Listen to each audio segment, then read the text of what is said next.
Forrozão Contato, o pipoco dos paredão. Eu sou patrão de Forrozão Contato, papai. Forçando o patrão Pedro Som do Piseiro. Ele é safado, hein? É pra tocar no paredão. Vocalista, Edson Cantor.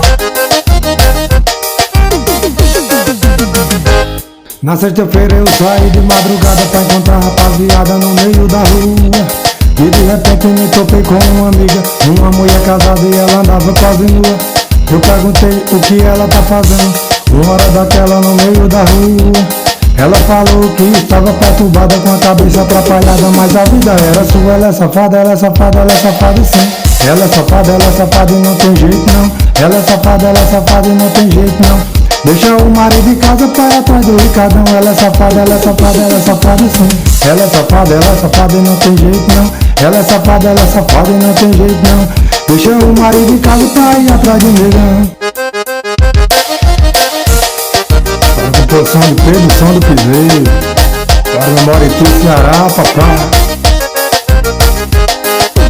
Você tá tocando paredão. O nome da fé é Lucas Pecla. Na sexta-feira eu saí de madrugada pra encontrar a rapaziada no meio da rua. E de repente me topei com uma amiga, uma mulher casada e ela andava quase nua. Eu perguntei o que ela tá fazendo, uma hora daquela no meio da rua. Ela falou que estava perturbada com a cabeça atrapalhada, mas a vida era sua. Ela é safada, ela é safada, ela é safada sim.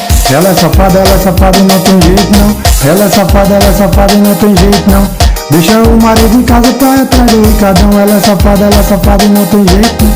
Ela é safada e não tem jeito não. Ela é safada e não tem jeito não. Deixa o marido em casa pra ir atrás do Ricardão. Chama papá, Forrozão Contato, o pipoco dos paredão. Chama na pressão. Meu patrão é de Carlos, Percurso, Aurélio Lopes, Moral do Piseiro, diferenciado da Pisadinha, Júlio Cantor, Henrique Pecos, é nóis. Forrozão Contato, o pipoco dos paredão.